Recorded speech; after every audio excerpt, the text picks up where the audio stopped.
ہارون الرشید کے دور میں ایک بار بہت بڑا قحط پڑ گیا۔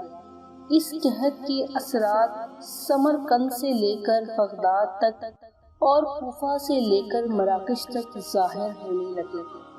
ہارون الرشید نے اس قحط سے نپٹنے کے لیے تمام تدبیریں آزما لیں۔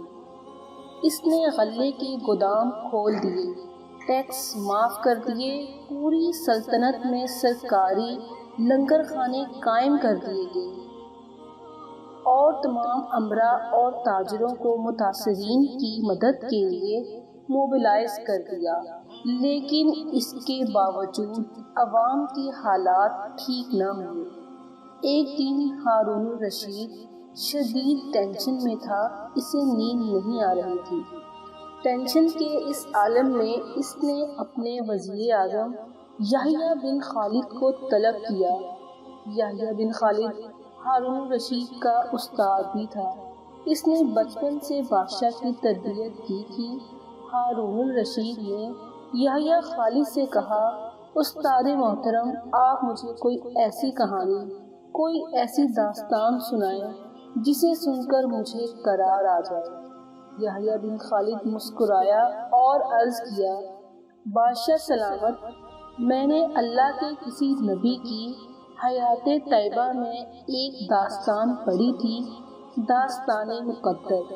قسمت اور اللہ کی رضا سب سے بڑی اور شاندار تشریح ہے۔ اگر آپ اجازت دیں تو میں وہ داستان آپ کے سامنے دہرا دوں۔ بادشاہ نے بے چینی سے فرمایا، یا استاد فوراً فرمائیے، میری جان حلق میں اٹک رہی ہے۔ یحییٰ خالد نے عرض کیا، کسی جنگل میں ایک بندریا سفر کے لیے روانہ ہونے لگی۔ اس کا ایک بچہ تھا، وہ بچے کو ساتھ نہیں لے جا سکتی تھی۔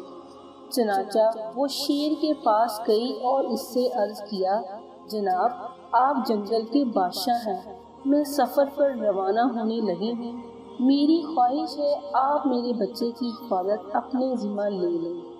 شیر نے حامی بھر لی۔ بندریا نے اپنا بچہ شیر کے حوالے کر دیا۔ شیر نے بچہ اپنے کندھے پر بٹھا لیا۔ بندریا سفر پر روانہ ہو گئی۔ اب شیر روزانہ بندر کے بچے کو کندھے پر بٹھاتا اور جنگل میں اپنے روزمرہ کے کام کرتا رہتا۔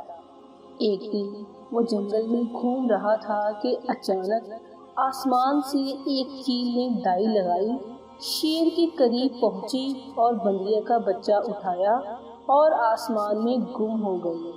شیر جنگل میں بھاگا دوڑا لیکن وہ چیل کو نہ پکڑ سکا۔ یحییٰ خالد رکا، اس نے سانس لیا اور خلیفہ ہارون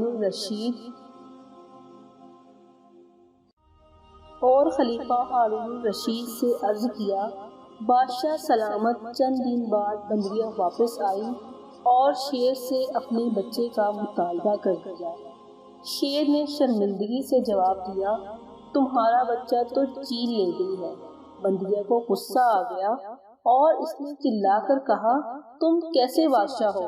تم ایک امانت کی حفاظت نہیں کر سکے، تم اس سارے جنگل کا نظام کیسے چلاؤ گے؟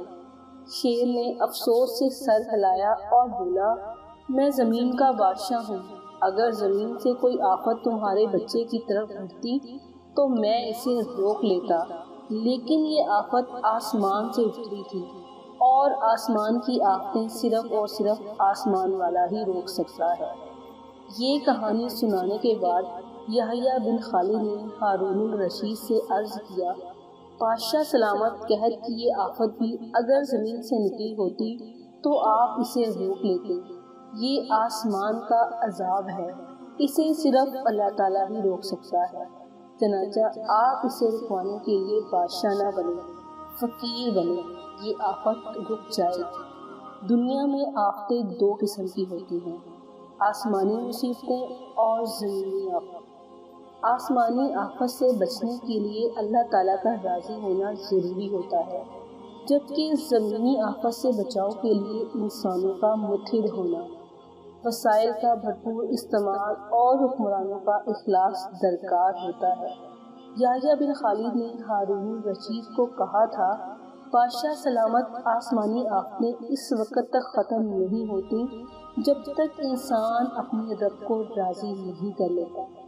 آپ اس آفت کا مقابلہ بادشاہ بن کر نہیں کر سکیں گے، چنانچہ آپ فقیر بن جائیے، اللہ کے حضور گر جائیے، اس سے توبہ کیجیے اور اس سے مدد مانگیے۔ دنیا کے تمام مسائل اور ان کے حل کے درمیان صرف اتنا فاصلہ ہوتا ہے جتنا ماتھے اور جائے نماز میں ہوتا ہے، لیکن افسوس ہم اپنے مسائل کے حل کے لیے 7 سمندر پار تو جا سکتے ہیں، لیکن ماتھے اور جائے نماز کے درمیان موجود چند انچ کا فاصلہ طے نہیں کر سکتے۔ جی دوستو، تو آپ کو آج کی یہ کہانی کیسی لگی؟ آپ کو یہ کہانی پسند آئی ہے تو اس کو لائک اور شیئر کیجیے گا، اور میرے چینل کو اگر آپ نے ابھی تک سبسکرائب نہیں کیا ہے تو میرے چینل کو لازمی سبسکرائب کر لیجیے اور ساتھ میں بیل آئیکن کا بٹن بھی پریس کریں تاکہ ہر آنے والی کہانی جو ہے وہ آپ تک پہنچ سکے۔ پھر ملتے ہیں کسی نئی کہانی میں، تب تک کے لیے مجھے اجازت دیجیے۔ اپنا بہت سارا خیال رکھیے اور مجھے دعاؤں میں یاد رکھیے گا۔ اللہ حافظ۔